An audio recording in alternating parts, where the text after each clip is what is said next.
De l'atelier du Meeple. Aujourd'hui, on voit deux choses. La première, je vous parle d'un événement qui s'en vient bientôt en Estrie, Estrie joue. Et ensuite, on regarde mes parties du mois de septembre 2025.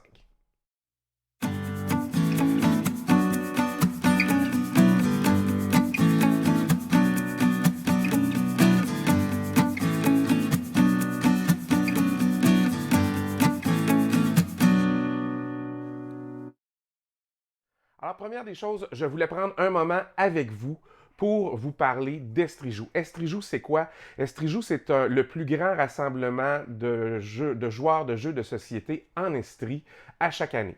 Alors, ça se passe au séminaire de Sherbrooke les 14, 15 et 16 novembre. Je fais partie du comité organisateur. C'est le vendredi soir, le samedi toute la journée, le dimanche jusqu'en milieu d'après-midi. C'est une fin de semaine complète de gaming spécialement orienté vers les jeux de société. Alors, on fait quoi? On vous explique des jeux. Vous pouvez amener vos jeux. Il y a des jeux qui sont là pour les prêts. Il y a des compagnies de jeux, de distributeurs de jeux au Québec qui nous ont donné des jeux. Alors, il y aura des tirages d'organiser et tout ça. Alors, c'est un gros week-end de jeux qui se passe les 14, 15 et 16 novembre prochains. Alors, je veux attirer votre attention sur quelques petits éléments. Le premier, c'est que ça sert de levée de fonds. Alors, ça sert, il y a une partie des profits qui va à l'école qui nous accueille, à la fondation du séminaire de Sherbrooke, et une partie qui va à l'équipe de robotique qui, vous allez voir, sont partout pour vous aider, pour vous accueillir pendant le week-end. Mais aussi, comme on aime s'investir dans notre communauté, on a décidé l'année dernière, entre autres, de choisir un nouveau partenaire, c'est-à-dire la Grande Table. La Grande Table, c'est un organisme qui redonne de la nourriture, entre autres, à des jeunes qui n'ont peut-être pas des repas tous les jours. Alors, ça fournit des repas dans les écoles, ça fournit des repas à des familles qui n'ont pas les moyens d'en acheter autant. Alors, ça assure que les jeunes dans des écoles un peu plus défavorisées de la ville reçoivent des repas. Alors, ça nous tient beaucoup à cœur comme cause. Ça vient un peu en complément de ce qu'on fait déjà, c'est-à-dire essayer de redonner dans la communauté. Et on a choisi l'année dernière la Grande Table et on va redonner encore cette année à la Grande Table. L'année dernière, c'est un don de 1000 $ qu'on a fait pour la Grande Table grâce à vous. Alors, deuxième chose qui est intéressante dans Estrijou, c'est que c'est dans 6 semaines, 6, 7 semaines, au moment où vous regardez peut-être cette vidéo, et vous pouvez vous préinscrire. On a de nombreux dons de jeux de société qui sont faits par les grands distributeurs au Québec et au Canada. Je pense à Hilo, je pense à Pierre Belvedere et à Asmodée. Il y en a plein, plein, plein. Ils sont toutes sur notre site. Vous pouvez aller voir. Et ces jeux-là, ben, vous pouvez les jouer durant le week-end. Il y aura des animateurs pour vous les expliquer aussi. Là, on ne peut pas vous promettre qu'on apprend les 200 jeux peut-être qui vont, ou les 150 jeux qui vont nous être donnés, mais on va essayer d'en apprendre un maximum pour pouvoir vous en expliquer. Ce qui est intéressant, c'est qu'il y aura un tirage, un gros lot, que des billets que vous pourrez acheter si vous voulez, mais chaque personne qui participe va faire partie du grand tirage. Mais chaque personne qui se préinscrit.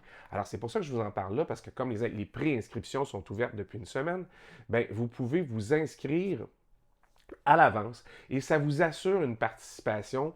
Et il y a souvent 75 jeux dans ce lot-là. Alors, ça vous donne quand même sur une possibilité. Mettons qu'il y a 175 participants à l'événement en moyenne. S'il y en a 125, 150 qui sont préinscrits, bien, vous comprendrez que c'est une chance sur deux que vous avez de gagner un jeu. Alors, les chances sont quand même avec vous pour cette partie-là. Et il y aura un gros lot avec, vous pourrez acheter des billets pour gagner aussi un gros lot de jeux. Alors, j'espère que c'est quelque chose qui vous intéresse. Si jamais ça vous intéresse, je vais mettre en dessous de la vidéo le lien pour se rendre sur le site d'Estrijou. Et si vous descendez légèrement la page d'Estrijou, le grand encadré rouge, si vous cliquez dessus, ça vous mène directement pour les inscriptions. Il y a des inscriptions pour le vendredi soir, le samedi dans la journée, le dimanche ou pour tout le week-end. Et il y a des prix spéciaux pour les enfants et tout ça. Alors, on vous attend en grand nombre. N'hésitez pas, venez nous voir à Estrijou. Ça nous fait toujours plaisir de vous accueillir. Bon, ben, regardons mes parties du mois de septembre 2025. On commence, j'ai fait deux, trois parties, deux de Château Combo. Château Combo qui reste un de mes fellers favoris. Ça se joue rapidement. Encore hier soir, je l'ai montré à 3 personnes, dont 2 personnes qui étaient pas habituées à des jeux combo comme ça, puis qu'ils ont voulu tout de suite en rejouer une autre partie pour mieux saisir. Alors, c'est un excellent filler. Les illustrations sont magnifiques et le petit concept est super bien pensé. Ça va vite. Les images, vous savez, on essaie de faire une grille de 3 par 3 comme ça. euh, et rapidement, vous dépensez votre argent, vous essayez d'en récolter avec, il y a le coût de la carte, il y a son effet immédiat au centre, il y a son effet de point de game, de points à la fin de la game, en dessous dans le petit papier, papyrus en bois. C'est vraiment super bien pensé. Et Château Combo, j'hésite jamais, c'est toujours dans mon sac. Je vous le dis, là, c'est toujours dans mon sac. Si j'ai pas mis Château Combo à une soirée de jeu, c'est parce que je savais pas où j'avais la tête avant de partir. J'ai joué deux ou trois autres parties, c'est deux parties de Nousfiar. Je l'avais ressorti pour montrer à Sam, puis une des deux parties du mois de septembre, c'est avec Sam. J'ai fini par jouer, lui montrer. Euh, c'est un peu donnant parce que vous savez comment lui et Sam se relancent tout le temps et je suis de l'avis. Lui et Vince se relancent tout le temps et je suis d'avis de le même avis que Vince. Qu'est-ce qu'il est désagréable? Il m'a battu par un seul point, puis je pense que c'est parce qu'il y a eu de l'aide de Mathieu qui jouait avec nous pour pas lui faire oublier les affaires, mais bon, l'important c'est qu'on ait du plaisir. Je suis très content d'avoir ressorti Nousfiar. J'aime bien les jeux d'Uwe Rosenberg et je pense que celui-ci est un petit chef-d'œuvre. Il est plus rapide. C'est un placement d'ouvrier intéressant, dynamique, qui s'agrandit, qui change un peu de ce qu'on a l'habitude de faire. Il est classique dans le sens où bien, quand il n'y a plus de place, il n'y a plus de place, il faut faire autre chose. Mais il y a quand même 7 rounds, fait que vous avez la chance de vous reprendre. Et il faut gérer les points positifs et les points négatifs. C'est vraiment, ça fait partie de ces très bons jeux et souvent un peu sous-estimé. C'est à 7,6 comme évaluation sur BGG. C'est très bien. Moi, je le pousserais quasiment, moi, je l'ai mis à un 9 parce que j'adore ce genre de jeu-là. Et le niveau de jeu, ils disent de 20 à 100 minutes.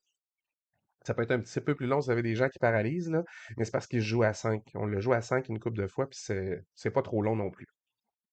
J'ai bien aimé. Moi, ça fait partie des jeux que j'adore. Après ça, j'ai joué encore une fois 2 parties de Trailblazer, The Arizona Trail. Une fois avec du monde qui savait tous déjà jouer, puis une fois on l'a montré à une autre personne et ça s'est quand même bien passé. À date, à date, là, c'est le jeu que j'ai préféré apprendre cette année, c'est Trailblazer The Arizona Trail. La courbe d'apprentissage est quelque chose parce que c'est un placement d'ouvrier, alors encore une fois, il peut ne plus y avoir de place. On peut mettre des bâtons, des roues dans les autres joueurs. D'habitude, c'est pas quelque chose qui me plaît tant que ça, mais c'est minime dans ce cas-là. Puis il faut focuser sur les objectifs, puis vraiment profiter de tout ce que le jeu a à offrir. Ça vaut vraiment la peine. Si vous ne l'avez pas vu, ce jeu-là est tout simplement magnifique. Les images, moi j'ai les petites miniatures comme ça que j'ai peintes, pas tout à fait, j'ai fait beaucoup plus simple que ça. Mais c'est très joli. Alors, vous avez un Roadrunner, une tortue, un sanglier, une espèce de. Je ne sais plus du nom, là, mais de lièvre avec des cornes, c'est très drôle. Et un lézard qui vont amener des bonus ou toutes sortes d'affaires dans le jeu. Et le jeu est magnifiquement illustré. Les pièces sont belles, tout. Il n'y a rien acheté dans Trailblazer. C'est un jeu comme les Rajats du Gange ou Ark Nova où il faut faire croiser les pistes pour faire des points. Alors, c'est très stimulant comme façon de faire des points. On pousse la machine le plus possible à chaque fois. J'ai rejoué tous les autres jeux, j'ai joué qu'une seule fois, mais j'ai rejoué même, c'est la semaine dernière, ouais, la semaine dernière à Ark Nova. Ça faisait un petit bout que je n'avais pas joué. Depuis qu'il est sorti, j'ai quand même joué 31 parties, mais je joue avec des gens, je ne gagne plus à ce jeu-là. Je joue avec des gens qui ont beaucoup plus de parties que moi dans le corps, qui en ont des centaines. Alors, mais j'ai quand même, j'ai réussi quelque chose que ça faisait longtemps que je n'avais pas fait, c'est que j'ai pas tout à fait croisé. Mais j'ai réussi plein de petits objectifs personnels que j'avais qui m'ont donné comme beaucoup de points de conservation à la fin. Et j'ai pratiquement rempli ma grille, ce qui m'arrive pas souvent. Et j'étais très content. J'ai pas manqué d'argent trop. Ça a bien été. C'est un chef-d'œuvre, ça aussi, Ark Nova. C'est vraiment bien fait. J'ai hâte de voir la nouvelle version avec où le placement de tuiles.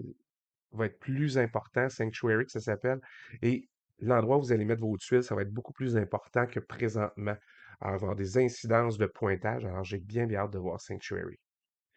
Azul, ben, j'ai rejoint Azul parce que c'est le club de jeu à l'école où je travaille. J'aide au club de jeu en parascolaire et on a joué l'autre animateur, Alec et moi, avec une élève qui voulait l'apprendre. Alors, ça a été une super bonne partie. Je m'en suis, j'en suis sorti gagnant, à ma grande surprise, parce que, évidemment, Alec en a joué des centaines de parties en ligne. Alors, des fois, mais on joue à trois. Lui, en ligne, il joue à deux. Alors, c'est pas tout à, c'est beaucoup plus coupe-gorge à deux. Alors qu'à trois, la dynamique change un peu. Ça reste un magnifique placement d'ouvrier azul. J'ai rejoué à First Class avec Florence et Stéphane. First Class, c'est un jeu qu'on sort une fois de temps en temps, pas assez souvent à notre goût. C'est un pas un gros jeu. Il est à 2,79 sur 5 au niveau de la complexité, mais c'est de la belle mécanique, des choix déchirants à faire sur il y a un marché de cartes qui s'offre à vous tout le temps. Et quelle image va mieux l'illustrer? Peut-être celle-là. Non, ça c'est le plateau personnel si vous voulez un peu plus. Mais vous voyez ici, il y a un marché de cartes.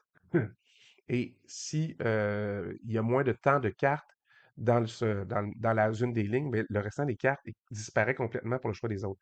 Alors, c'est une belle façon de s'orienter dans une partie, de faire des choix difficiles. Puis évidemment, sur notre plateau, on va essayer de mettre plus de cartes pour agrandir notre train. On va agrandir un chemin de fer ici qui va débloquer des bonus. On va collecter de l'argent sur notre plateau pour faire des actions supplémentaires.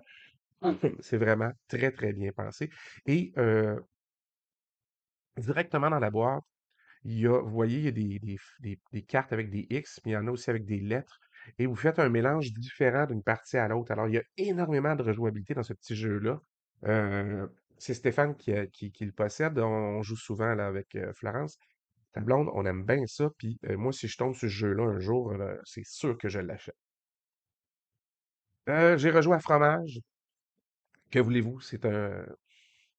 Ça aussi, c'est un petit jeu rapide, efficace. Moi, j'ai bien aimé ce jeu-là. Je sais qu'il y a d'autres versions qui s'en viennent, mais la version, j'ai eu au bazar du professeur Board Game, quand il a fait ses Meeple Olympiades, la chance j'ai été le premier à tomber dessus. Il y avait Fromage version Kickstarter. J'ai fait, waouh, ok, je le veux. Fait que j'ai acheté Fromage. J'étais bien content. Puis, je le joue régulièrement. Je pense qu'il y a pas un mois où il n'est pas dans ma rotation de jeu. Je suis assez content. J'ai rejoué à The Great Wall avec Stéphane. On a sorti ça avec Pierre-Paul l'autre soir. Puis on essaie de le remettre sur table. Moi, je me suis débarrassé de ma version parce que le niveau de complexité est assez grand, 3,92. C'est pas quelque chose que je vais sortir souvent. J'y ai mis un 6 à l'époque. C'est peut-être un 7. Mais moi, je suis très sur les codes de BGG. Tu sais, je suis, si, c'est comme là, 6 c'est OK, je vais jouer si je suis dans le mood pour le jouer. Et ça correspond très bien à mon sentiment à The Great Wall. Il y en a qui cotent autrement. Tu sais, si vous faites un propre classement avec des définitions différentes que celles de BGG, faites-le pour vous. Sinon, quand vous classez dans BGG, ben, il faut vous fier à ce que le 6 de BGG veut dire, sinon ça ne veut plus rien dire. Je sais qu'il y a des gens qui sont très lousses là-dessus. Moi, je me fie vraiment aux définitions. Si j'avais mis un 7, ça voudrait dire c'est bon. Toujours, habituellement, habituellement, je le jouerais. Si j'avais mis un 8, ben, c'est très bon. Non seulement j'aime ça, mais je le suggérais. J'en suis pas au point que je le suggérais, mais c'est un jeu avec beaucoup de profondeur. Puis on a joué tout à fait différemment. On a construit énormément comparé à la game précédente qu'on avait fait. Alors, on a beaucoup défendu la muraille, mais bon, je vais pas gagner. C'est pas grave, le jeu est intéressant. Les choix sont pas faciles. Ah, j'ai rejoué à Harmony parce que Harmony, c'est un super bon jeu. Un niveau de complexité très bas, mais c'est comme dans Château Combo, c'est-à-dire les possibilités de bonus que vous pouvez faire avec le puzzle, non seulement de tuiles qui est sur la petite carte que vous avez, mais aussi parce que c'est en 3D. Et là, vous devez créer des environnements et c'est vraiment absolument génial. Ce jeu-là a une production magnifique. Vous voyez, les cartes, les dessins sont très stylisés, c'est beau. Vous allez construire un environnement avec une rivière, des arbres, des champs, des montagnes, des maisons. Et tout ça va donner des points de façon tout à fait différente et parfois même contradictoire. Alors, il faut vraiment gérer efficacement notre placement de tuiles là-dedans. Et la production est tout simplement magnifique. Alors, j'adore Harmonie. J'ai rejoué, je pense, à Historia. Ouais, je me rappelais même pas que je l'avais joué. Je m'en rappelais même pas. Puis, j'ai pas plus aimé ça que la première fois, je pense. Le niveau, je trouve que une fois qu'on a dépensé les cartes, puis les ramener, puis les choix que ça nous laisse, puis que ça nous laisse pas, je trouve qu'il est pas facile à prendre en main. Je trippe pas particulièrement sur ce jeu-là, malgré le fait qu'il y a tu sais, une thématique historique qui devrait me plaire énormément parce que j'ai une formation en histoire. Mais moi, je l'ai mis à un 5, tu sais, j'ai mis médiocre, take it or leave it.